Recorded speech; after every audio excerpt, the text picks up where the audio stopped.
మోసగాళ్ళు పుట్టగొడుగుల్లా పుట్టుకొస్తున్నారు. పావల ఆశ చూపి 10 రూపాయలు టోపీ పెడుతున్నారు. ఒకడేమో ఫ్రీలాన్స్ పేరుతో కోట్లు కొల్లగొడుగుతున్నారు. ఇంకొకడు పెట్టుబడుల పేరుతో సొంతం దోచేస్తున్నాడు. ఇలాంటి మోసాలు ప్రతిరోజు వినిపిస్తూనే ఉన్న బీ అలర్ట్ అంటూ పోలీసులు హెచ్చరిస్తున్నా అత్యాశతో బొక్క బోర్లా పడుతున్నారు కొందరు. ఇప్పుడు అలాంటి మోసమే మరొకటి వెలుగులోకి వచ్చింది. సింగిల్ లేడీ 570 కోట్ల రూపాయలు కొల్లగొట్టడం షాకుకు గురిచేస్తుంది. మద్దిపాటి సంధ్యారాణి పని సాకుతో డబ్బున్న వాళ్లను టార్గెట్ చేసింది. ప్రముఖులు, అధికారులే ఈమె టార్గెట్. గార్మెంట్ కంపెనీలో డబ్బులు పెడితే అధిక వడ్డీలు వస్తాయని ఎంతోమందిని బురుడి కొట్టించింది. దాదాపు 570 కోట్ల రూపాయలు వసూలు చేసింది. ఈమె చేతిలో మోసపోయిన వైజాగ్కు చెందిన దొరైరాజు అనే వ్యక్తి హైదరాబాద్ సిసిఎస్ పోలీసులకు ఫిర్యాదు చేయడంతో ఘరానా మోసం బయటపడింది. సంధ్యారాణిని అదుపులోకి తీసుకున్న పోలీసులు దర్యాప్తు చేపట్టారు. సంధ్యారాణి బాధితుల లిస్టులో ప్రముఖులతో పాటు ఐఏఎస్లు, మాజీ మున్సిపల్ చైర్మన్లు, ఎంతోమంది వస్త్ర వ్యాపారులు ఉన్నట్లు తేల్చారు. ఒక గేటెడ్ కమ్యూనిటీలో సంధ్యారాణి 180 కోట్ల రూపాయలు కలెక్ట్ చేయడం చూసి అధికారులే అవాక్కవుతున్నారు. అంతేకాదు జీఎస్టీ, టీడీఎస్ ఇన్వాయిస్లు మార్చి కస్టమర్లను బురిడి కొట్టించినట్లు తెలిపారు. మోసం బయటకు రాగానే దుబాయ్ వెళ్లేందుకు ప్లాన్ చేసినట్లు వెల్లడించారు. ఇంటి పేరు మార్చి దుబాయ్ రెసిడెంట్ కార్డు కూడా పొందినట్లు పోలీసులు తేల్చారు. మోసగాళ్ళు పుట్టగొడుగుల్లా పుట్టుకొస్తున్నారు. పావల ఆశ చూపి 10 రూపాయలు టోపీ పెడుతున్నారు. ఒకడేమో ఫ్రీలాన్స్ పేరుతో కోట్లు కొల్లగొడుగుతున్నారు. ఇంకొకడు పెట్టుబడుల పేరుతో సొంతం దోచేస్తాడు. ఇలాంటి మోసాలు ప్రతిరోజు వినిపిస్తూనే ఉన్న బీ అలర్ట్ అంటూ పోలీసులు హెచ్చరిస్తున్నా అత్యాశతో బొక్క బోర్లా పడుతున్నారు కొందరు. ఇప్పుడు అలాంటి మోసమే మరొకటి వెలుగులోకి వచ్చింది. సింగిల్ లేడీ 570 కోట్ల రూపాయలు కొల్లగొట్టడం షాకుకు గురిచేస్తుంది. దీనిపై మరింత సమాచారం అందించడానికి మా ప్రతినిధి శ్రీనివాస్ లైవ్లో ఉన్నారు. శ్రీనివాస్, ఏంటి 570 కోట్ల రూపాయలు కొల్లగొట్టడం అంటే మామూలు విషయం కాదు. మీ దగ్గర ఉన్న అప్డేట్ ఏంటి? కిలాడి లేడీ మరోసారి 500 కోట్ల రూపాయలని మోసం చేసింది. పూర్తి స్థాయిలో చూస్తున్నట్లయితే వివరాల్లోకి వెళ్తే వివిధ హోదాలో పనిచేస్తున్నటువంటి నకిలీ పేర్లతోటి ఆధార్ కార్డులు మార్చుకొని కిలాడి లేడీ 500 కోట్లు అమాయకులని కుచుటోపు పెట్టినట్లు కూడా వెలుగులోకి వచ్చినటువంటి పరిస్థితి. ఇక చూస్తే ఓవరాల్ గా సైబర్ నేరాలకు సంబంధించి అప్రమత్తంగా ఉండాలంటూ పోలీసులు అనేక సార్లు ప్రజలకు హెచ్చరికలు చేసినా కూడా అప్రమత్తంగా ఉండాల్సినటువంటి వారు ఇలాంటి కిలాడి లేడీలకు సంధ్యారాణి అనే ఘోరం మోసం చేసిందనేది వెలుగులోకి వచ్చినటువంటి పరిస్థితి. కోట్లాది రూపాయలు వసూలు చేసి ఎందరో కుర్చీతో పెట్టినటువంటి మాస్క సంధ్యారాణి ఒక్కసారి తను చేసిన మోసాలు వెలుగులోకి వచ్చినటువంటి పరిస్థితి.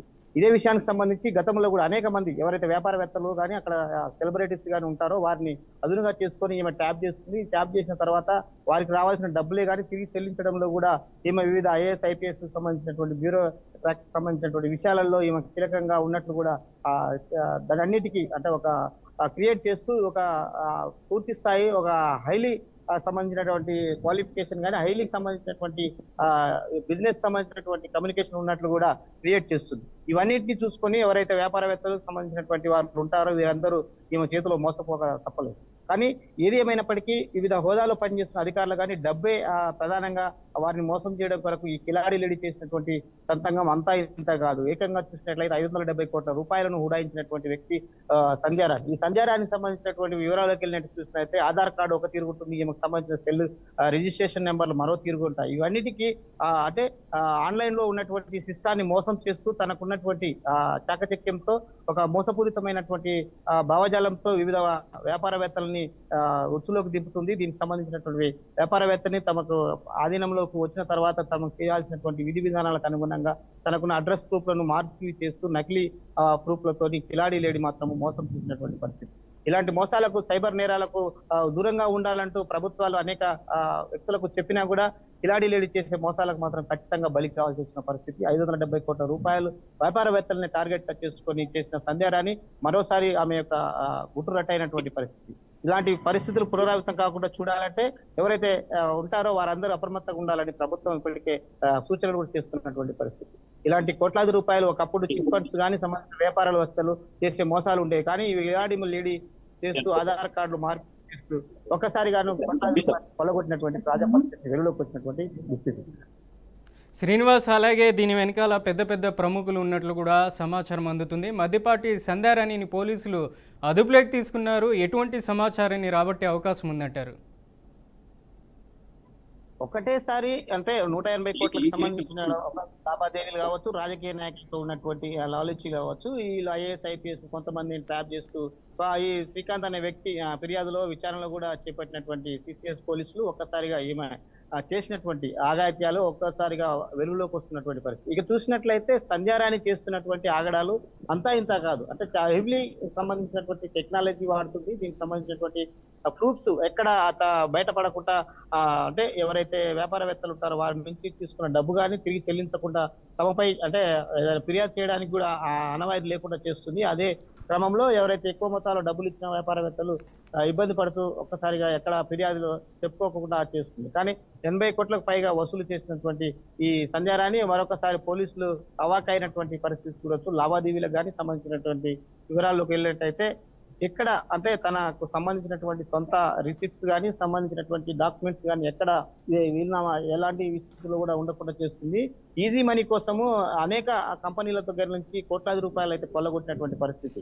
ఇది ఉపయోగకరంగా చెందుతూ వస్తున్నటువంటి సంధ్యారాణి ఈ కిలాడి లేడీ పూర్తిగా అంటే వివిధ వ్యాపారాలకు సంబంధించినటువంటి వ్యాపారాలు చేస్తున్న వారిని టార్గెట్ గా చేసుకుంది. వీరందరికీ బ్యాక్గ్రౌండ్ రాజకీయ నాయకులతో పోత్వాల ఉన్నట్టు కూడా క్రియేట్ చేసుకుంటుంది. కానీ అక్కడ తీరా ఎవరైతే ఉంటారో ఆ ప్రజాప్రతినిధులకు కానీ కిలాడి లేడీకి కానీ ఎలాంటి సంబంధం ఉండదు. కానీ తీరా వ్యాపారవేత్తలు ఎవరైతే ఉంటారో వాళ్ళు మోసపోయిన తర్వాత వెలుగులోకి వస్తుంది. ఈమెపై ఫిర్యాదు చేసిన వాళ్ళు కూడా తక్కువ మంది ఉన్నారు. కానీ 570 కోట్లు వసూలు చేయడం కిలాడి సంధ్యారాణి చేసినటువంటి మోసం ఒక్కసారిగా వ్యాపారవేత్తలను దిగ్బంధానికి గురి చేసింది. ఇలాంటి విషయాలలో అనేక మంది వ్యాపారులు కోట్లాది రూపాయలు చేస్తున్నటువంటి వ్యాపారులు విలాసమైనటువంటి లగ్జరీ లైఫ్ చేస్తున్నటువంటి వారు ఈ సంధ్యారాణి వలిలో పడాల్సిందే. ఖచ్చితంగా ఆమె చేసినటువంటి మోసాలకు బలైనటువంటి పరిస్థితి. సైబర్ నేరాలకు దూరంగా ఉండాలని చెప్తున్నటువంటి పోలీసులని చెప్పినటువంటి విషయాలను బేఖాతరు చేసినటువంటి వ్యాపారవేత్తలు ఒక్కసారిగా సంధ్యారాణి ఉచ్చులోని పడినటువంటి right. Thanks for the update Srinivas.